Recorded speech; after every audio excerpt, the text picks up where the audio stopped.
Je vous invite à prendre votre Bible et à regarder avec moi dans Ésaïe chapitre 46. Ça, c'est mon texte pour ce message, Ésaïe 46.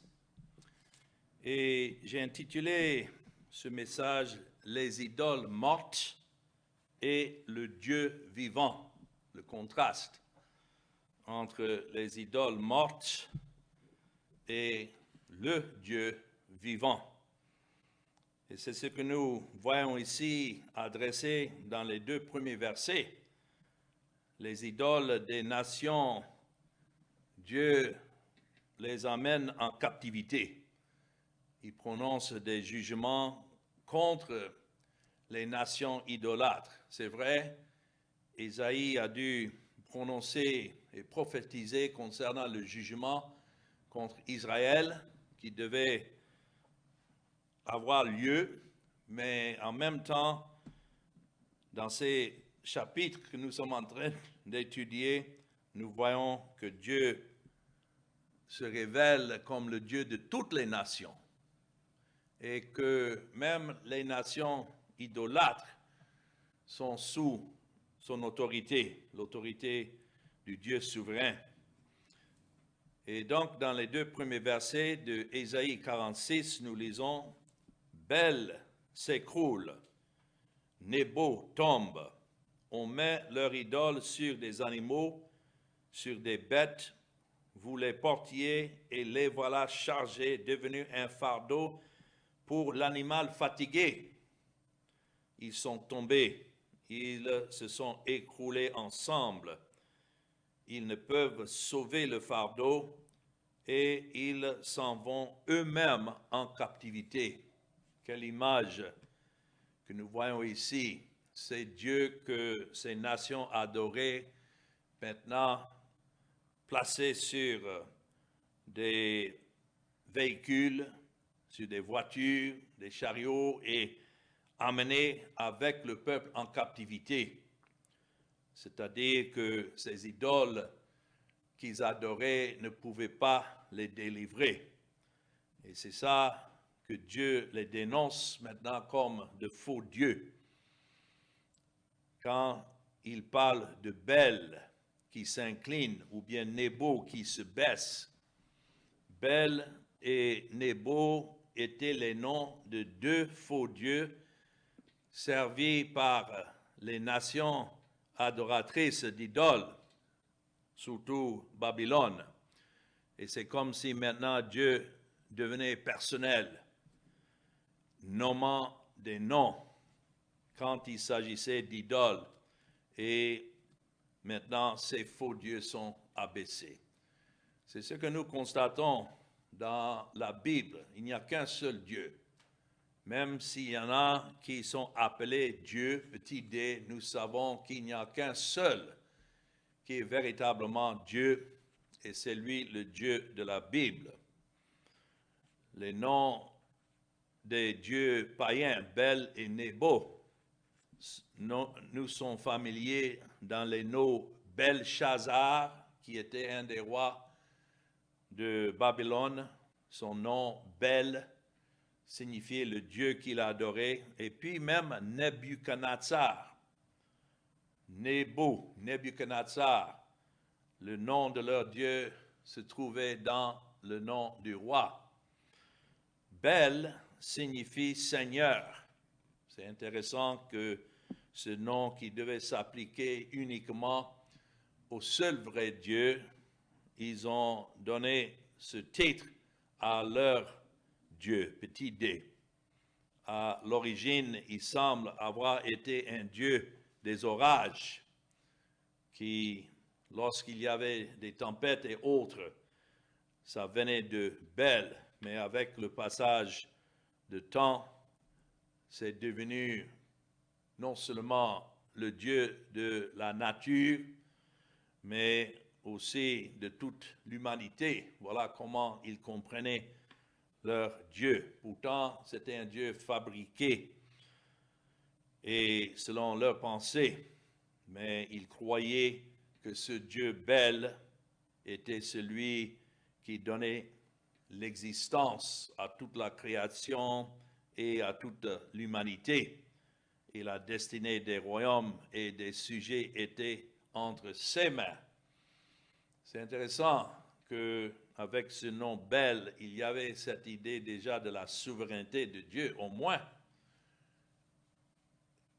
par rapport à ce que les gens adorent aujourd'hui. Ils ne connaissent pas un Dieu souverain. Pour eux, et surtout de nos jours, c'est un Dieu de libre arbitre. C'est l'homme qui est son propre Dieu. Ça, c'est la croyance. Mais de toutes les façons, ce sont des faux dieux. Et puis Nebo est le nom d'un dieu chaldéen qui était du peuple de Babylone. Et c'est intéressant, c'est lui qui présidait au savoir et aux lettres. Le royaume de Babylone était fier de son éducation et de son importance, surtout se considérant comme le patron de l'art et de l'écriture. Et donc, ce Dieu Nebo, c'est intéressant, les symboles de ce Dieu étaient la tablette d'argile et le stylet. C'est peut-être ce que nous avons aujourd'hui avec l'iPad, la tablette électronique que les gens prennent pour écrire là-dessus et communiquer. C'est devenu comme un Dieu de Nebo pour beaucoup. Ne connaissant pas le seul vrai Dieu. Mais au chapitre 45, Ésaïe a déclaré que tout genou fléchira devant le Seigneur. Et c'est l'apôtre Paul qui a repris ce verset lorsqu'il écrivait aux Philippiens dans le chapitre 2 que nous avons vu la dernière fois.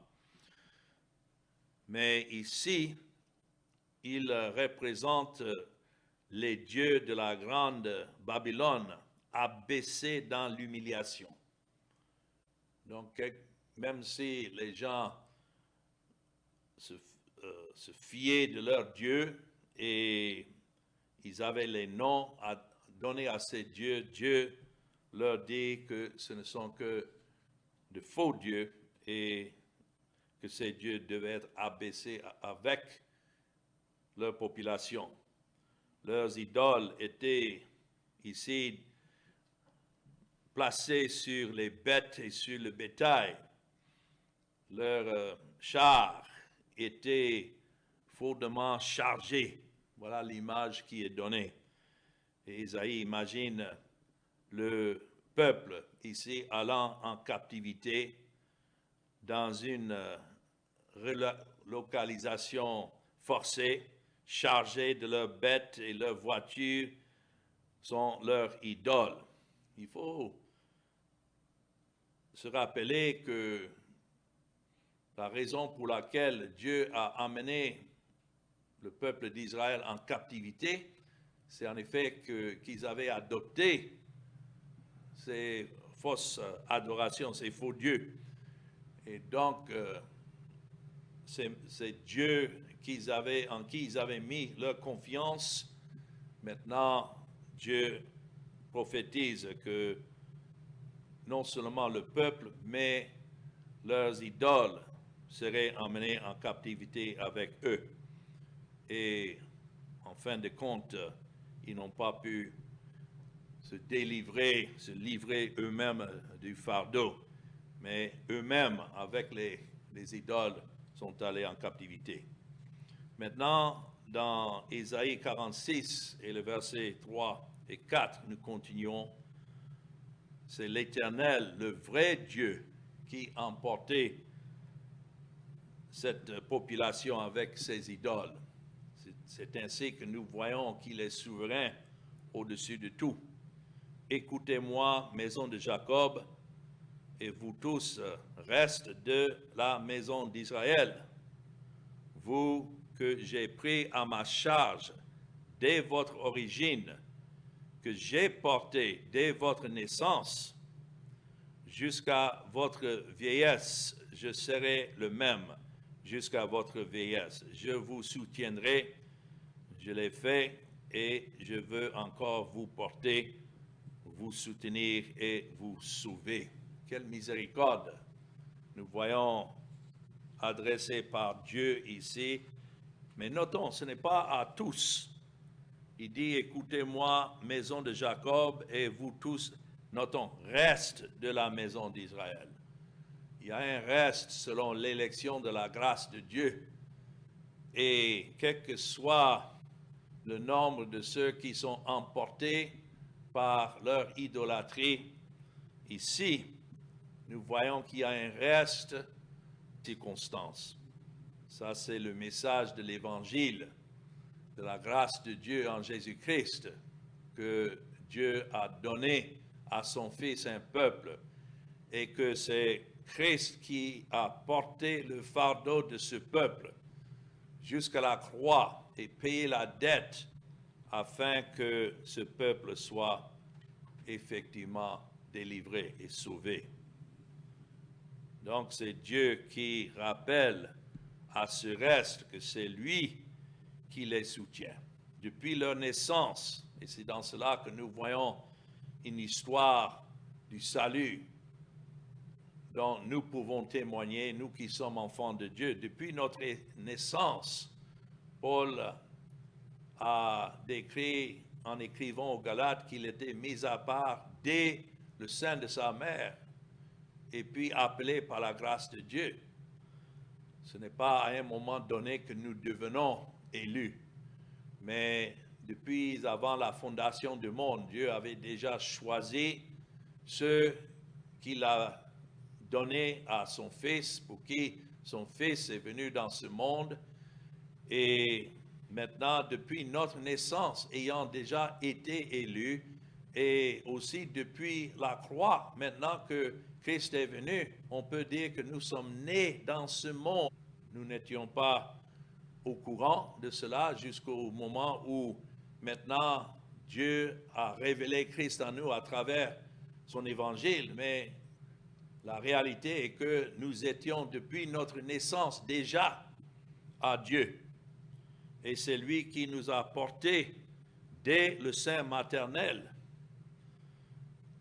Bien sûr, on poursuivait notre fausse voie dans notre ignorance, puisque nous sommes nés dans le monde aveugle spirituellement, jusqu'au moment où l'Esprit maintenant révèle Christ en nous.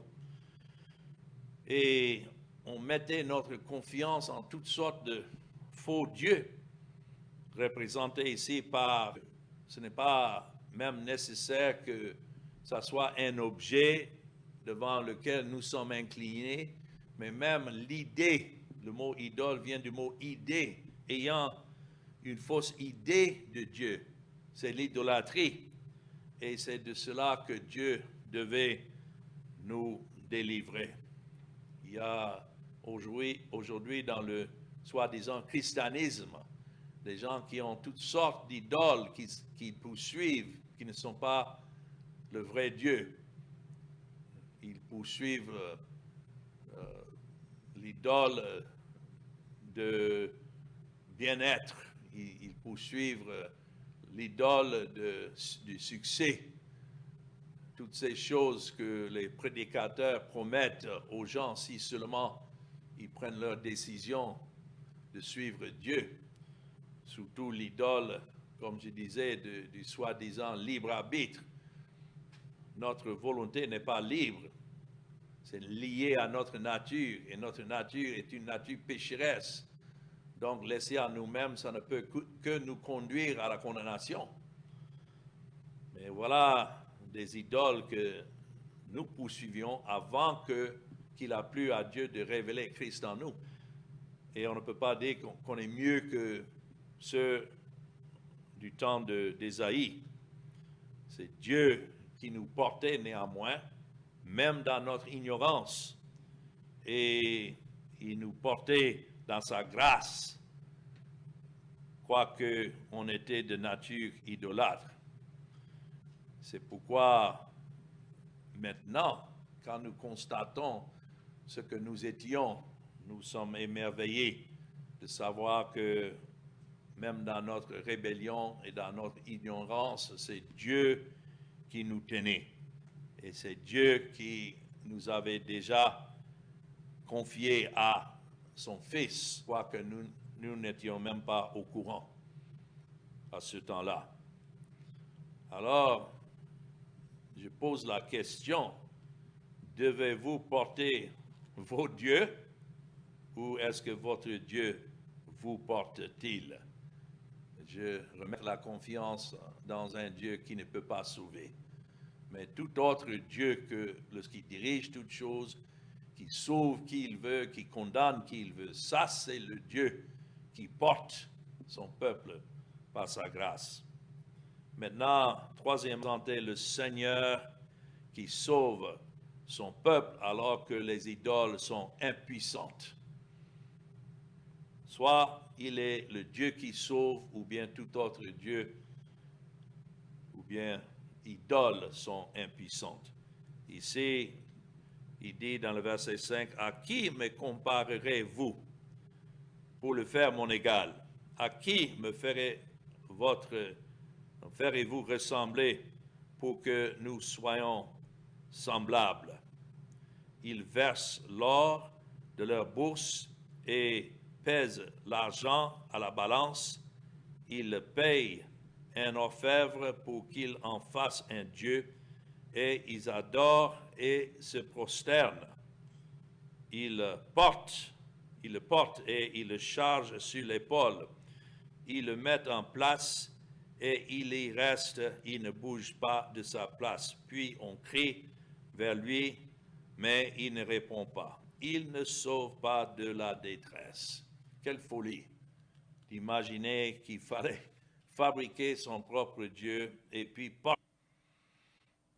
surtout ce que nous voyons dans cette image, c'est que la fausse religion est une religion, une adoration d'œuvres, des mains d'hommes. Ça, c'est le contraste. Soit le salut est de Dieu ou bien c'est une fausse adoration, une fausse espérance qui dépend des œuvres. Et nous voyons autour de nous aujourd'hui ce que les gens font dans leur zèle pour prodiguer leur religion d'œuvre. Ici, ils prodiguent l'or du sac. Beaucoup d'argent et d'attention sont consacrés à la production et aux soins de ces idoles. Et je peux dire que c'est la même chose aujourd'hui. Partout, même dans les soi-disant moments de culte, qu'est-ce qui prévaut dans ces moments? C'est l'argent. Bien sûr, le prédicateur va se lever pour donner un message, mais tout tourne autour de l'argent. Et donc, ces faux dieux ne sont jamais satisfaits. Il faut toujours davantage. Il faut donner de plus. Pourtant, on prend cet argent pour continuer à soutenir une forme de religion qui est morte, exactement comme ceux qui prodiguent ces cérémonies et ces œuvres. Bien qu'on crie vers lui, parce qu'ils prennent ces choses et les placent, que ce soit dans les grands immeubles, les lieux de culte qui sont ornés, tout cela, les gens les mettent en place et puis voilà, ça reste là et puis ils entrent dedans et on voit ça aujourd'hui. On crie vers lui. Ça, c'est un des signes, je crois, de la religion moderne. Il y a beaucoup de gens qui lèvent les voix et qui crient, qui élèvent les mains, sont en train de crier dans l'air, mais ils ne connaissent pas le véritable Dieu, parce que le Dieu qu'ils adressent ne peut pas sauver, parce que ce Dieu n'existe pas. C'est comme au temps d'Élisée, lorsque les faux prophètes de Baal dansaient au au temps d'Élie plutôt, autour de l'autel, et crier et se blesser autour de l'autel, imaginant que leur Dieu allait répondre, mais il ne pouvait pas. Voilà le contraste alors entre les faux dieux et le seul véritable Dieu, le véritable Seigneur qui en effet règne. Et lorsqu'il donne un cri de son peuple, ça vient du cœur. Ce n'est pas le fait même de prononcer des mots, c'est du cœur que l'esprit prend même des pensées qu'on ne peut pas même identifier parfois, et il les adresse à notre avocat, qui est le Seigneur Jésus-Christ. Maintenant, nous voyons un appel à se souvenir. Et voilà cet appel qui est adressé aux et soyez des hommes. Cela veut dire que tous ceux qui font ce qu'ils font dans leur fausse religion ressemblent plus à des bêtes et non pas à des hommes. Soyez des hommes, pécheurs, rentrez en vous-même. Souvenez-vous de ce qui s'est passé dès les temps anciens, car je suis Dieu et il n'y en a point d'autre. Je suis Dieu et nul n'est semblable à moi. Le Dieu que nous adorons, le Dieu de la Bible, le Dieu révélé ici dans les Écritures est unique. Et c'est pourquoi la seule manière de le connaître, c'est à travers la révélation de son esprit, à travers sa parole. Autrement, nous serions comme les autres, continuant dans ce faux chemin. Il dit dans le verset 10, « J'annonce dès le commencement ce qui doit arriver et longtemps d'avance ce qui n'est pas encore accompli. Je dis, mes arrêts subsisteront et j'exécuterai toute ma volonté. » Ça, c'est bien de savoir, n'est-ce pas, que tout ce que Dieu ordonne, c'est ça qui se passe. Alors, nous avons besoin de nous souvenir de cela. Souvenez-vous de ceci et montrez-vous des hommes. C'est ce que le prophète dit. Nous pouvons avoir le courage des hommes lorsque nous nous souvenons des choses que Dieu nous dit de nous souvenir. Et combien de défaites nous subissons dans nos vies par simple oubli. Cela veut dire quand certaines choses nous arrivent, on commence à trembler comme si on était des païens. On oublie complètement que toutes choses viennent de la main de Dieu. Et ça, c'est le moment de s'arrêter et réfléchir, de savoir que quelle que soit l'affliction, l'opposition auquel nous devons faire face, ça vient de Dieu. Souvenez-vous, il dit ici des choses anciennes. Il n'y a personne comme moi qui déclare la fin dès le début.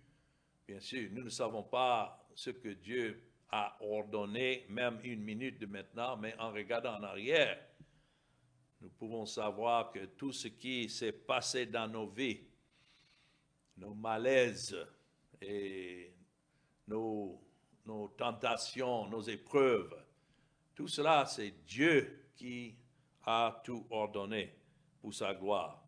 C'est pourquoi Dieu connaît la fin de chaque affaire, parce qu'il a ordonné déjà la fin de chaque cours des circonstances. Et voilà pourquoi nous devons et nous voulons l'adorer. Il dit, « Mon conseil tiendra et je ferai tout mon plaisir. » Dieu connaît la fin depuis le début parce qu'il est bien celui qui... Il n'est pas simplement un observateur pour savoir avec omniscience ce qui doit arriver. Non, il a tout destiné. C'est écrit ici, son conseil se tiendra. Ses œuvres et tout ce qu'il a ordonné ne manquent jamais parce qu'il fait tout son plaisir. Et ce n'est pas que Dieu se contente de regarder tout le défilé de l'histoire. C'est lui qui dirige le défilé.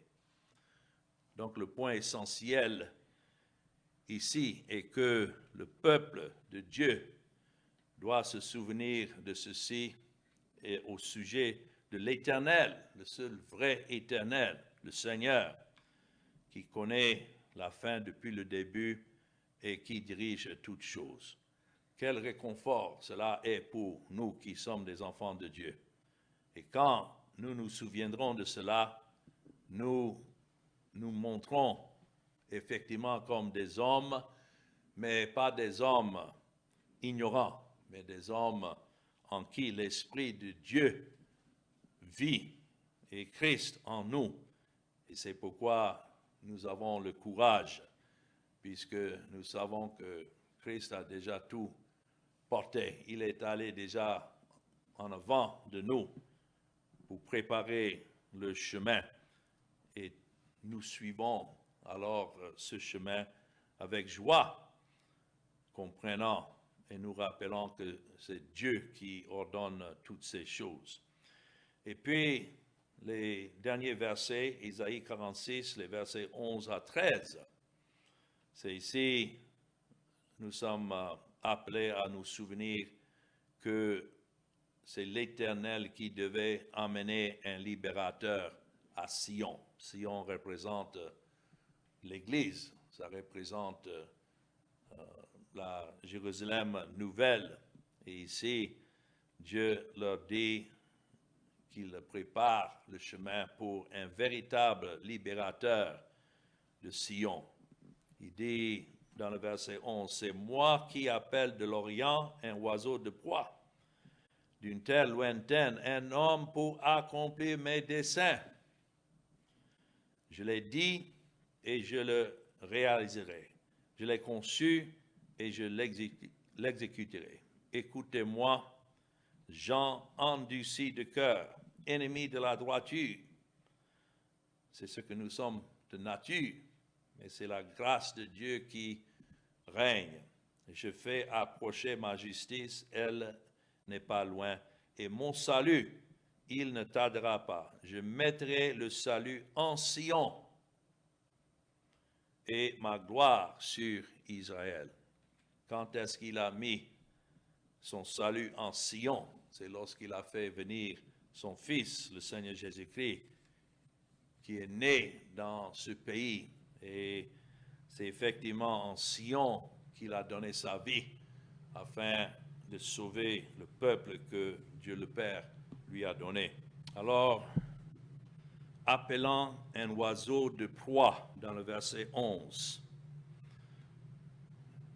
l'homme qui exécute mon conseil. Je crois qu'ici nous avons une double prophétie.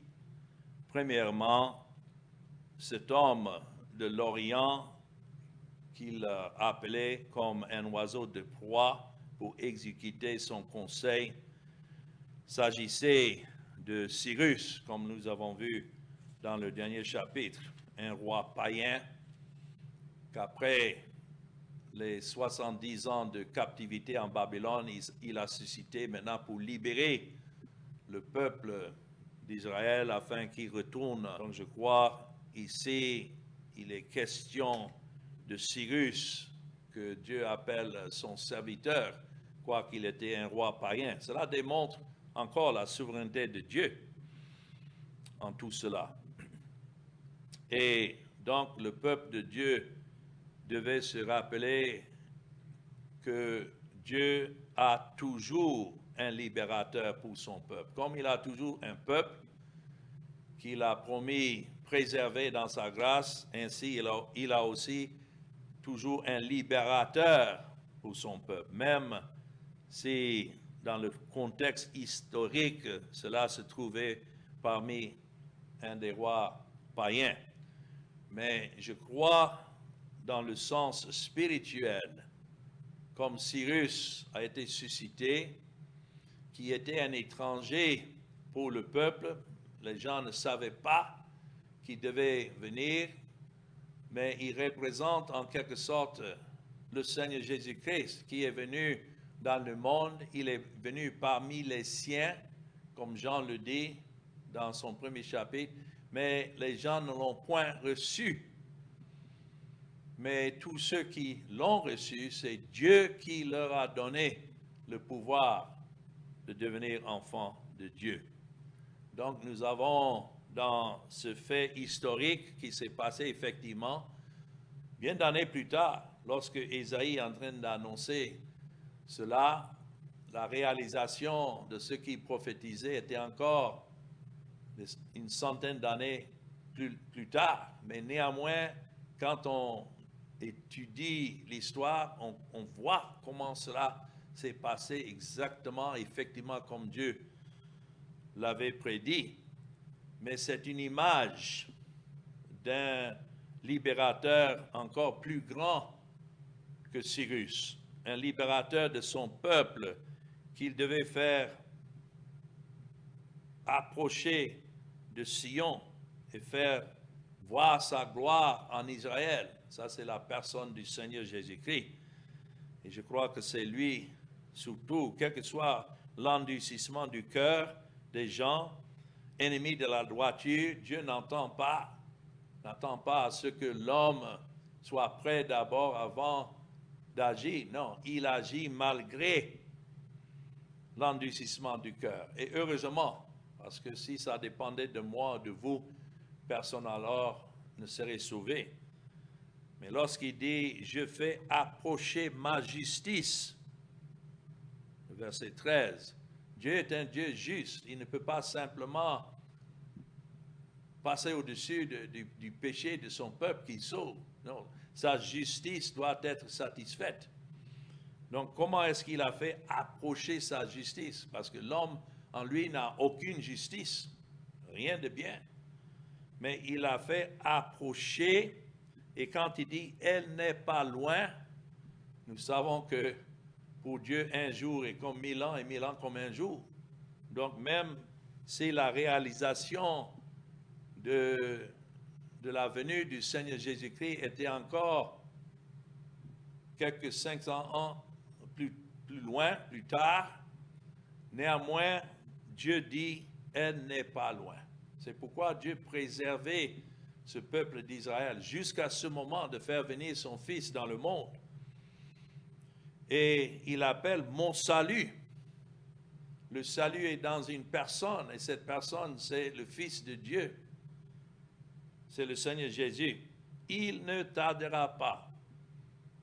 Paul a écrit aux Galates que c'est au moment où le temps fut accompli que Dieu a envoyé son Fils dans le monde. Tout cela était avec précision prédit. Mon salut, il ne tardera pas. Et je mettrai le salut en Sion et ma gloire sur Israël. Quel Israël? Son véritable peuple. Alors, mon salut ne tardera pas. Le peuple de Dieu devait se rappeler que le calendrier de Dieu est toujours précis et sage. C'est pourquoi j'aime beaucoup relire l'Ancien Testament et voir l'évolution du temps depuis la création jusqu'à ce que Christ est venu dans le monde et puis jusqu'à la fin des temps dans le livre d'Apocalypse. Tout cela, c'est l'histoire de Dieu et c'est lui qui l'ordonne et dirige. Parfois, nous sommes têtus et donc nous avons besoin que le Seigneur nous rappelle des choses et nous devons écouter par la grâce de Dieu de savoir qu'il ne tarde jamais et il n'est jamais en retard. Quelle que soit la situation que nous avons devant nous, rappelons toujours de cela. Il ne tarde jamais et il n'est jamais en retard. Dieu a toujours son libérateur et sait toujours exactement quand apporter sa délivrance. Ça, c'est vrai dans nos vies pratiques, mais nous voyons ça surtout plus globalement dans la libération que Dieu a ordonnée à travers son Fils, le Seigneur Jésus-Christ. et qu'il est venu. Et lorsqu'il est mort sur la croix, avant de mourir, qu'est-ce qu'il a dit? Tout est accompli. Alors cela veut dire que tout ce qui concerne notre salut, qui concerne notre justification devant Dieu, qui concerne notre sanctification, notre rédemption, la vie éternelle, tout cela est accompli par ce libérateur que Dieu lui-même a suscité. Il a annoncé qu'il devait venir, ça c'est l'Ancien Testament, et dans le Nouveau Testament, nous avons cette assurance qu'il est venu. Et pour cela, nous lui rendons grâce. S'il a plu à Dieu de révéler Christ en nous, ça c'est une grâce. Et je remercie le Seigneur pour cette grâce. Amen.